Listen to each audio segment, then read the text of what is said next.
My name is Elena Carter. I was 29 years old when two truths arrived in the same week, and neither of them asked permission. The man I had built my entire future around was cheating on me. And the woman he was cheating with? She had been sleeping in my guest room, eating at my table, and crying on my shoulder for 11 years. My best friend. But here's what they didn't know. While they were busy lying to my face, I was already building the case that would end them both. Ryan Mitchell wasn't just a boyfriend. He was the person I had reorganized my entire life around. 5 years, shared apartment, shared finances, shared Google Calendar. His mom called me the one. My mom had already started a wedding Pinterest board. We were that couple, the one people pointed to and said, at least someone's doing it right. And Samantha Reed, Sam, was supposed to be standing next to me when I married him. We met sophomore year of college. She was the loud one, I was the quiet one. Together we made something that felt unbreakable. 11 years of late-night calls, airport pickups, ugly crying, and inside jokes that didn't need explaining. She was maid of honor material. Or so I believed. It didn't start with a fight. It didn't start with a confrontation. It started with a half smile. One Wednesday night, Ryan was sitting on the couch scrolling his phone. Nothing unusual, except for the way his mouth curved, just slightly, at something on the screen. The way people smile when a message is intimate, not funny, intimate. "Who are you texting?" I asked. "Nobody," he said. Too fast, too smooth, like the answer was already loaded. My stomach tightened, not with suspicion, with instinct. Over the next few weeks, I started noticing things I had trained myself to ignore. The phone is always face down on the table, bathroom trips that lasted 20 minutes, 2 late nights at the office in the same week from a man who once complained that 6 p.m. felt like overtime, and Sam, suddenly busy, suddenly vague, canceling plans with excuses that didn't quite add up. Individually, nothing. Together, a pattern. The kind of pattern that lives in your chest before your brain catches up. One Friday, Sam came over with wine like she had 100 times before. We were at the kitchen island, comfortable, normal, laughing about something stupid. Then Ryan walked in, and for less than 1 second, half a second maybe, their eyes met. Not a friendly glance, not a polite glance, a knowing one. Charged, loaded, then gone, like a light switched off. I kept laughing, I kept talking, but something inside me had already gone very, very still. That night, lying in the dark next to Ryan, I replayed that half second on a loop. Was I imagining it? Was I being paranoid? Was I one of those women? I told myself I was overthinking, until Monday morning. Ryan left for work, left his Apple Watch on the nightstand, which he never does. At 10:14 a.m., it buzzed. I stared at it for 10 full seconds. Then I picked it up. One message preview. Screen lit. Sam Hart. Last night was worth every single risk. My world didn't explode. It didn't shatter. It just stopped. Like someone pressed pause on reality and forgot to press play again.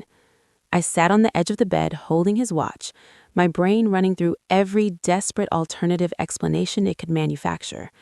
Maybe it's a joke. Maybe I misread it. Maybe. Then a second message loaded. She has no idea. She never will. And that was it.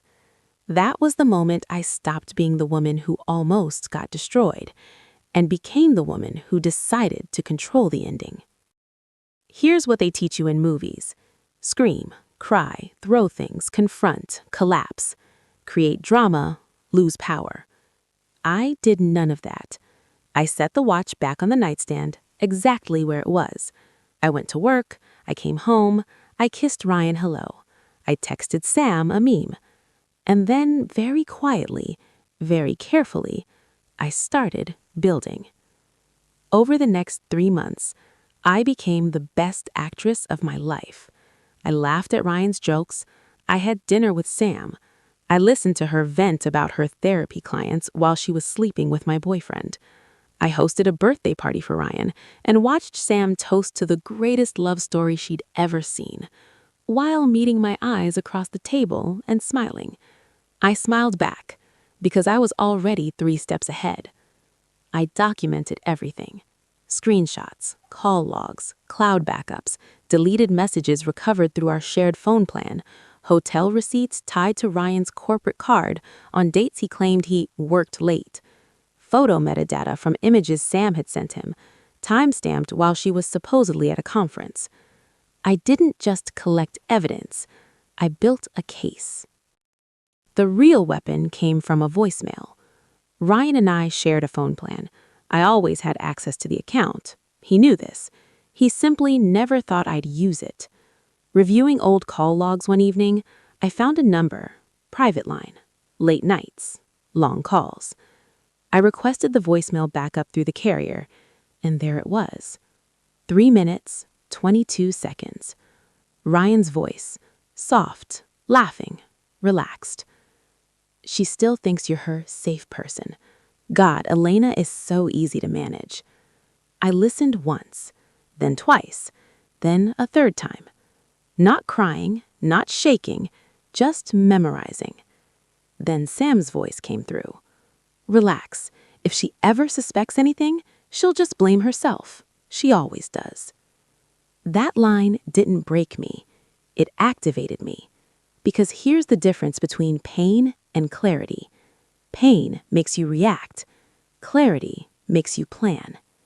I made a copy, backed it up in 3 places, sent it to my attorney. And then I waited. 6 months later, Ryan proposed. Rooftop restaurant, sunset, champagne. The whole crowd was watching, people pulling out their phones to record. He got down on one knee, and I said yes.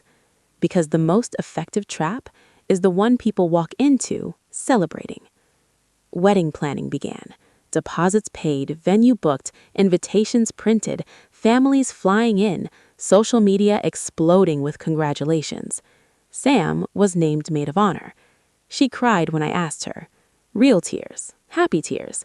I hugged her and said, "There's no one else I'd want beside me." I meant it differently than she thought. The rehearsal dinner. 73 guests, open bar, string lights, soft music. The kind of evening that feels like the beginning of something beautiful. I stood to give a toast. Glass raised. My heart is completely steady. I want to thank 2 very special people tonight. Ryan beamed. Sam dabbed an eye. For teaching me the most important lesson of my life. I pulled out my phone, connected it to the venue's Bluetooth speaker, pressed play. Ryan's voice filled the room. Elena is so easy to manage. The silence that followed was violent, absolute, suffocating. Then Sam's voice. She'll just blame herself. She always does. Gasps, chair scraping, whispers erupt like fire through dry grass. I looked directly at both of them. Ryan had gone completely white. Sam's hands were shaking so badly she spilled her drink. You didn't just betray me, I said softly, calmly. You documented your cruelty and handed me the evidence. I set down my glass. Thank you for that. Here's what they didn't know. I wasn't just playing that recording for the room. Copies had already been submitted to Ryan's firm's compliance board, recorded conversations about a client being managed, Samantha's professional licensing ethics committee. A licensed therapist manipulating someone's emotional trust is an ethics violation.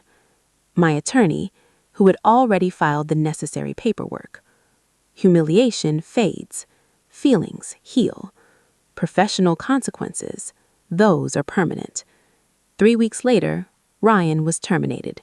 Samantha's license was suspended pending a full ethics investigation.